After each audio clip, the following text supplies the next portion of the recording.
നല്ല നാടൻ കറികളും കൂടിയിട്ട് ഇന്നൊരു ഉച്ചയൂണ്. ആദ്യം തന്നെ പച്ചച്ചീരിയിലത് വേരെല്ലാം കളഞ്ഞ് കഴുകി വൃത്തിയാക്കി എടുത്തിട്ടുണ്ടേ.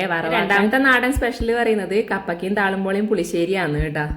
കഴിഞ്ഞ വീഡിയോയിൽ കുറച്ച് പേര് ചോദിച്ചിട്ടുണ്ടായിനി താള് ചൊറിയൂലേന്ന്. വേനൽക്കാലത്താവുമ്പോന്ന് താള് ചൊറിയാൻ തുടങ്ങല്. ഇപ്പം മഴക്കാലത്ത് ചൊറിയൊന്നും ചെയ്യൂല. അതൊക്കെയാണെങ്കിൽ ഏറ്റവും വില പിടിച്ച പണിയാണ് തേങ്ങ ചിരല്. അമ്മക്കാണെങ്കിൽ ഏറ്റവും ഇഷ്ടമുള്ള പണി അതാണ്. ഞാൻ ഇതെല്ലാം പറിച്ചു വരുന്ന സമയം കൊണ്ട് അമ്മ തേങ്ങയെല്ലാം ചിരകി എടുത്തിട്ടുണ്ട്.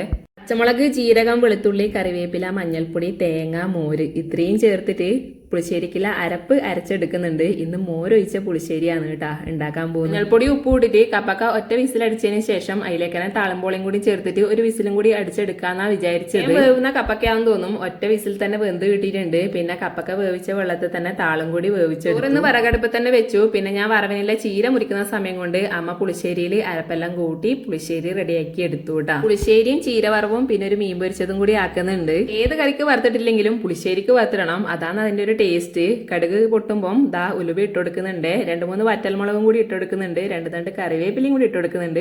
പിന്നെ ഇതാ 1/2 ടീസ്പൂൺ മുളക് പൊടിയും കൂടി ചേർത്തിട്ട് എണ്ണയിലൊന്ന് മൂപ്പിച്ചതിന് ശേഷം ദാ പുളിശ്ശേരിയിലേക്ക് തട്ടി കൊടുക്കുന്നുണ്ട്. മുളക് പൊടി ഇതുപോലെ ചേർത്ത് കഴിഞ്ഞാൽ ഒരു പ്രത്യേക ടേസ്റ്റാണ് കേട്ടോ പുളിശ്ശേരിക്ക്.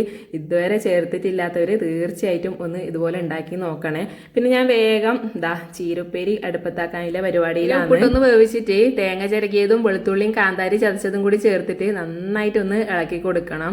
ലാസ്റ്റ് പച്ചവെളിച്ചെണ്ണയും കൂടി നനച്ചു കൊടുത്തായില്ലേ അടിപൊളി ചീരുപ്പേരി റെഡി.